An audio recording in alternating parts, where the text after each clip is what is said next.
Hey, what's happening, guys? I know some of you may be wanting to get into electronics, but you're unsure if you want to commit yourself to the money and the initial investment to getting this stuff and then finding out maybe you really don't like it or it's really not for you. Now, I did a video about 4 years ago where I said we could get into electronics for an initial cost of about $60. I think we'd have to revise that now up to about $100 in 4 years. That's how much that initial cost has climbed, in my opinion, but that's a topic for another day. What I want to show you today is this circuit simulator, Multisim. And Multisim Live, nothing has to be installed. This is running off of a web page. So if you're installing things, you're doing something different. Alright, so what you can do with the circuit simulator, and especially if you're just a beginner, is you can get a taste for playing with electronics, with the big benefit of you're not going to blow anything up, and you can see more clearly the path of perhaps the current in the circuit than you can when you're plugging things around on a breadboard. So let's get started and let's make something super simple. You know, what's the first thing everybody learns when they want to learn about electronics?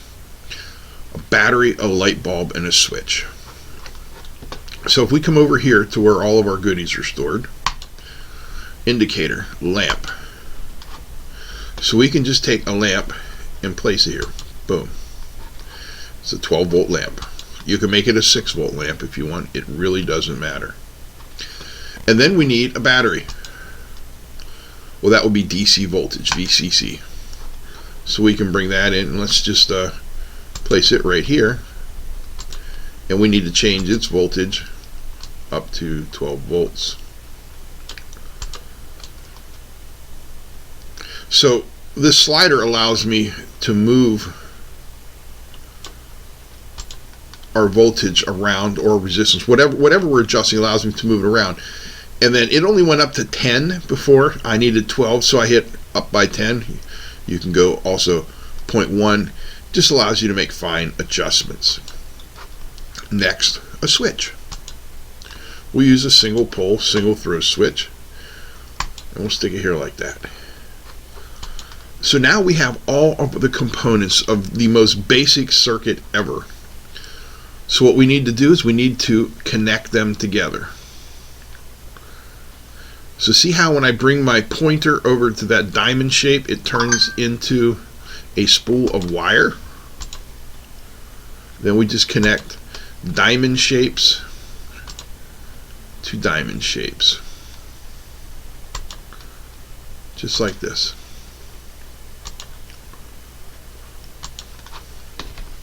And now our circuit is complete. So if we come up here and we press the play button and we hit our switch, our light is lit. I'm going to stop it. And you notice here it says we have no ground node. It needs to know where ground is. So put a ground connector, you know, something like that. It makes the system happy. So now we can do it. We have our ground node. Our light is lit. So that is the most basic of all circuits. And we can do a lot with this basic circuit here. Like one of the first things we can do, let's stop our simulation and come up here. We'll grab our analysis and notation. And we can get these little voltage probes, which we can stick at different parts in the circuit. And now when we run it, you can see we have 12 volts here. Well, of course we have 12 volts here. It's a 12-volt battery. Well, let's get another one and put it over here after the light. Now what happens? Well, we still have 12 volts. Alright, let's stop that. Let's get rid of those probes. Oops. What I meant to do is that. And this time let's put in a voltage and current probe. And we'll run it. And what happens? Nothing. Why? Because we didn't put it in the right place. So let's move it. And now you can see we have 120.04 nanoamps. And that's just leakage from the battery. We close our switch, our light lights, and we have 833 milliamps. Well, what if we wanted to do something like make the battery not so bright? Well, what we can do is we could put a resistor in line here. So there is a 1K resistor. We could do the math. But what I want to show you is that you can just come in here and play with these. Right, see, there's 1K. Let's take it down to 400 ohms.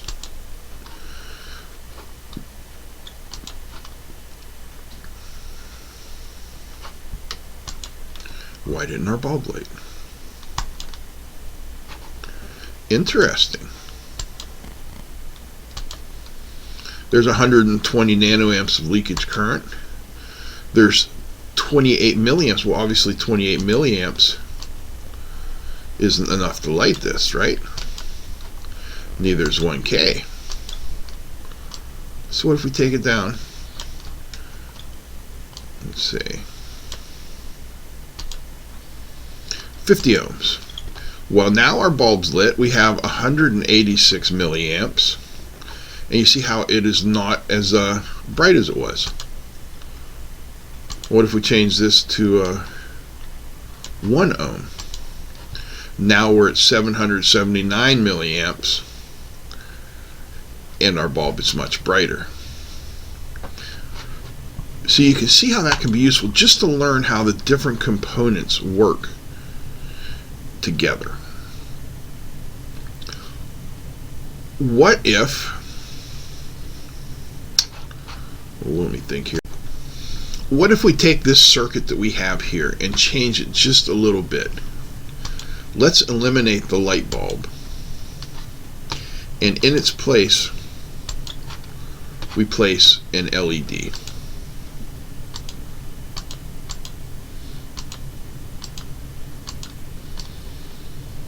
Kind of like this.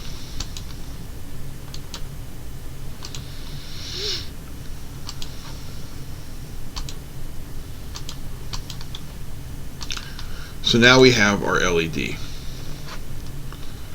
fire up the circuit. Our LED is lit with 11 amps. Well, that's going to blow up an LED. So we don't want that. Let me open that switch there. So 12 volts. Let's see what a 1K resistor will do to that LED. Now we want our LED to be lit at absolutely no more than 30 milliamps. Between 15 and 20 is probably even better. So there we go. A 1K on 12 volts will give you 11.28. And if you want to play around, you know, say you want to see how far down you can get that thing before there's no light at all. I mean, this is just a simulation. You can do that, or you can come back this way and say, well, what does 350 ohms give me? Well, it's going to give you 32.158 milliamps. Is that correct? Probably. Let's put a voltage and current after that. We'll hit play and we'll see what happens. So after, all right, so we start here, but let's change this one more time. Let's get rid of this guy and put in another voltage and current right here. Pardon me, I have to cough. We'll fire up our circuit. So you see we have 12 volts coming off the battery positive at 32.158 milliamps going through this resistor, and then the diode. After the diode, our voltage is now 3.2158 microvolts, but the current is the same. Of course the current is the same because, you know, that's Kirchhoff's laws. Current has to be the same.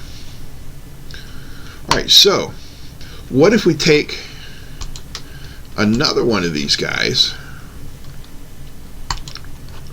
and we'll put it after the resistor? So now that gives us another picture. So coming off the battery, we have 12 volts. On the other side of the resistor, we have 744 millivolts. And on the other side of the diode, we have 3.2158 microvolts. And you notice the current is always the same, because that's the way Kirchhoff's law works. Because that's the way Kirchhoff likes it. Oh boy. Alright, tell you what, let's start this again. And we'll bring in the split and the graph. And you'll be able to see here. See, there's our green. That's the first one, PR1. Then we have PR2, which is the kind of pale blue. And this one, which is PR3. Let's close the switch. And you can see our different voltages here. Over here you can see the currents.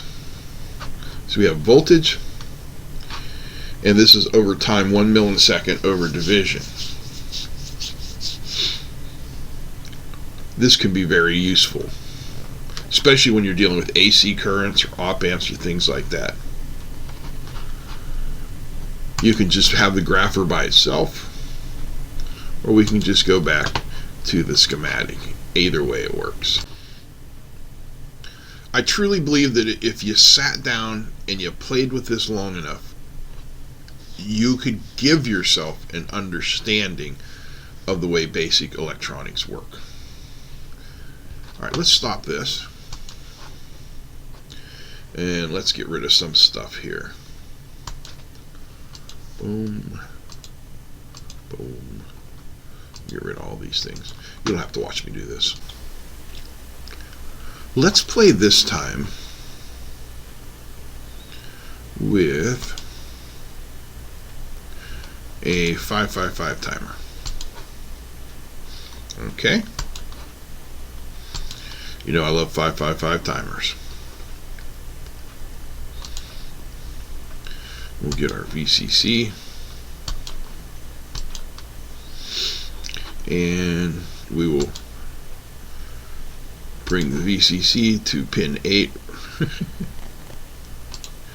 which is our VCC pin.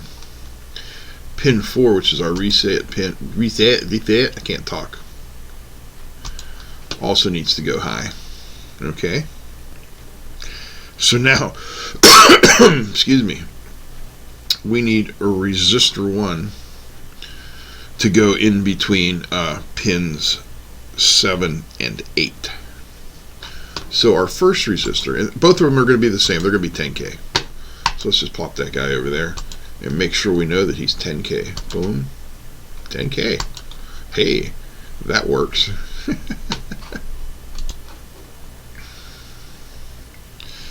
Okay, so we need to bring one of these guys in here. Bring him up, connect him there. And he will go down to pin 7, which is our discharge. And we need another one just like him, which needs to go to pin 6, which is of course our threshold pin. I'm just trying to figure out the best way to do this. Might be if I rotate it.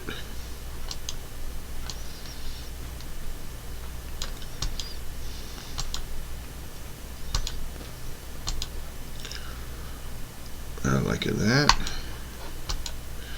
And then 6 and 2 of course need to be connected.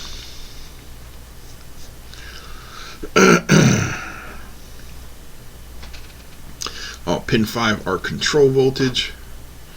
We just need to stick a little capacitor on him and send him to ground. That's not a capacitor, Paul. Try again. We just need to make him a little smaller, like 0.1. And we'll go with 100 nano. That's good enough. So this goes here. Connects the ground like this. We'll bring these guys down here like so. Connect them there like that. Bring in our ground reference. Like so. And then we also need to connect that to the back end of our battery. Kind of like that. And we're going to need a timing capacitor. So let's grab another capacitor. This will be our timing capacitor. And it is going to be 47 microfarads. This should give us around 1 second of oscillation time. So put that there, and we'll connect him to ground like so. And then we need something to light up, don't we? That's generally a diode, an LED. Which, as you can see, there's no nothing else for it. And we're going to need a resistor to limit the current. In this case, 100 ohms. We'll go 200 ohms.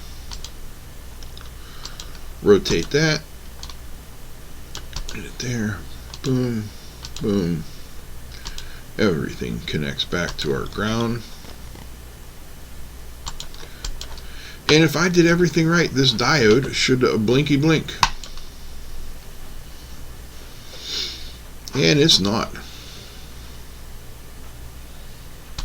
So what did I screw up? Let's put a voltage and current on here.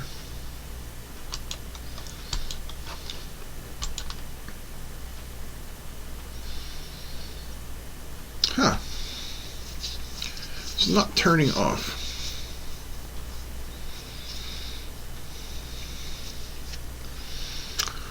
Wonder what I screwed up.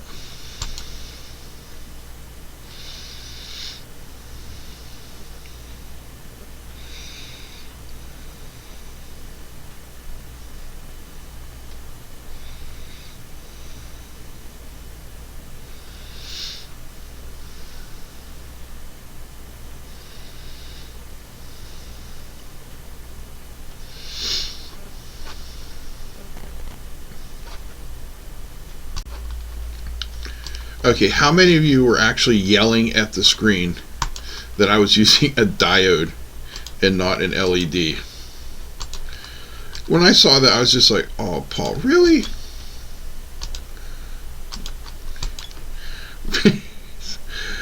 Sometimes I surprise even myself with the things I miss. I don't know if it's old age. I'm not that old. I'm 53, but you know, I just don't know. I just miss more these days than I used to. Makes me a little nervous, but you know, whatever. Hopefully, I shall be fine, and hopefully this will be fine now that we have an actual LED and not just a diode there. Wondering why the damn thing won't blink. Oh. Okay, that should do it.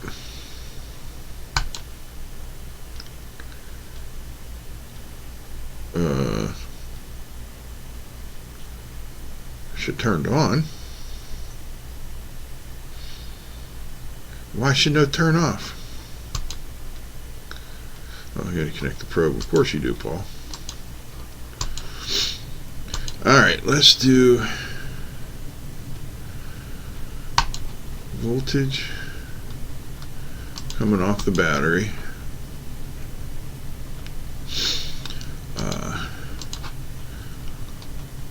Voltage here.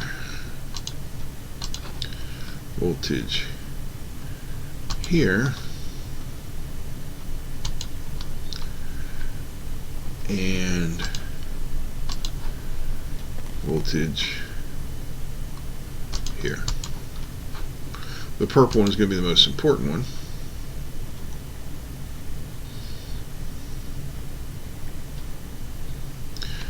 So we're not resetting.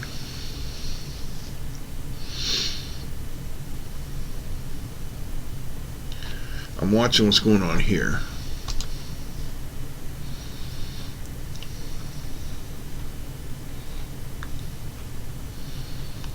And I am trying for the life of me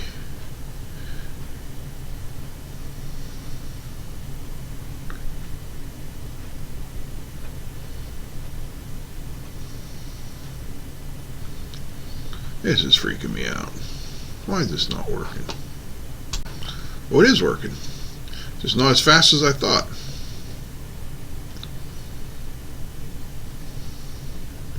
So you see what, when that trigger goes across that edge, that is the change at the output. So pardon my blathering for the last 30 seconds, but yeah, obviously this works. Alright, I'm going to leave you guys alone. You've had enough of me. Let's just for fun change the value of that capacitor. That should change our blink rate quite a bit. Change it again here. Take it down to 2 microfarad. Okay, there we go. Now we got a good blink. So the 555 timer is sourcing the current. We can also make it sync the current, but maybe we'll talk about that another time. Or no, that is, like, you can see me waving my hands at the computer screen. That's your assignment if you choose to accept it. Model this circuit, and I will put up a link to directly this circuit, and make the LED, put in another LED and make it go off when this one is on. In other words, make the 555 timer source and sync current. That's your assignment, Mr. Hunt. This message will self-destruct in 5 seconds.